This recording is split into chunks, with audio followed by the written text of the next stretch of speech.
Let's move to some business impacts. Well, Melbourne's ailing hospitality industry were hoping for better news yesterday. A real roadmap to recovery rather than the Premier's roadmap to nowhere. Delivering a very hard blow to restaurants hoping to reopen their dining rooms. Well, they won't see doors reopening until at least the 23rd of November, and only then if we get 0 cases.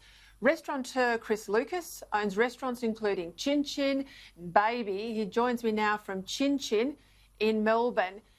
Not just Melburnians, Chris, I think anyone around Australia who's been to Melbourne will know Chin Chin. It's one of the best restaurants in Victoria. You know the hospitality game better than anyone. Will Melbourne's once renowned restaurant and bar scene be able to survive the plan as it was delivered by the Premier yesterday? Well, Peter, thanks for having me on the show. Look, I'm afraid the simple answer is no. I think that we're in a perilous state. As you correctly pointed out, we had hoped and we had asked for a plan to get out of this mess. And what we got yesterday was quite the opposite. We got a plan that, quite frankly, is a death knell to our industry. And quite frankly, I think it goes beyond that, Peter. I think 6 million Victorians potentially face an economic disaster and a mental health disaster that I think we've never seen before. And I'm really fearful for our industry. I think maybe potentially we're talking about up to 30 to 40% of restaurants and cafes across Victoria, Peter, won't survive this lockdown. I've got to ask you about the level of consultation. A lot of criticisms have been that it's just discussion, a briefing, that there's been no questions and answer, there's been no real genuine debate and a movement from the government to listen to the concerns.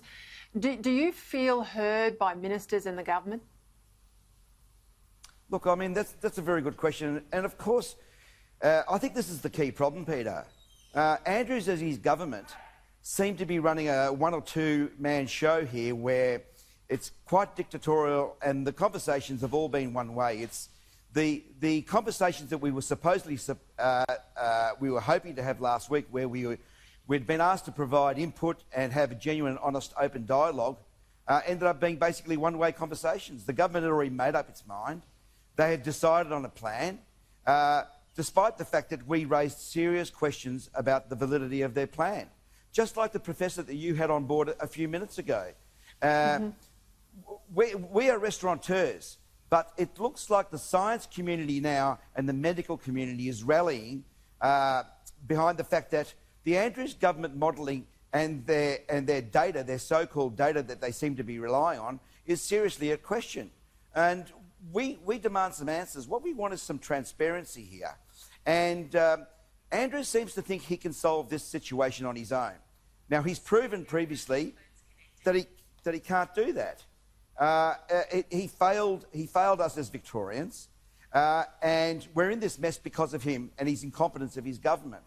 Now he's asking us to take him on face value and blindly follow him over the economic cliff. And to me, I think it's ridiculous. That there's no credibility here. And we keep on asking the very simple question, Peter.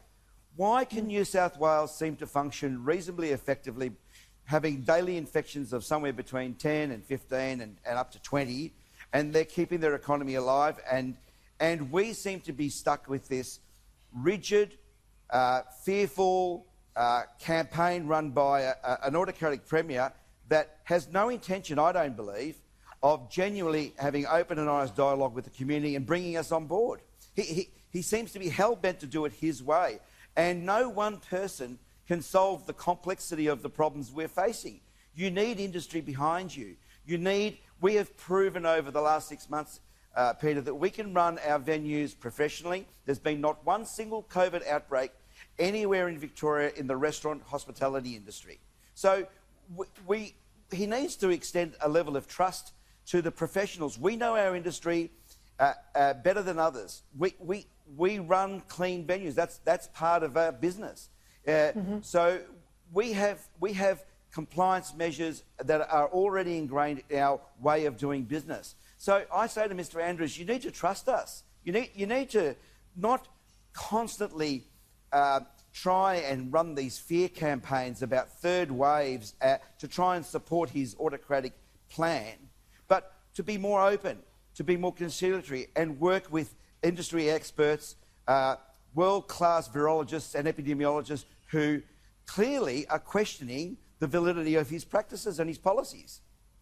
Chris Lucas, I tell you what, if he was smart, if anyone in his government was smart, they would put you around a table right now to develop a plan that restaurateurs can live with. Honestly, that was eloquent. You are the expert. You know your business better than any public servant or advisor in his office. He's just not listening. It's a gang of 2 or 3 running this state.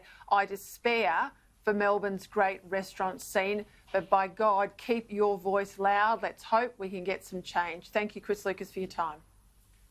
Thanks, Peter. Thanks for having me on. You're very welcome.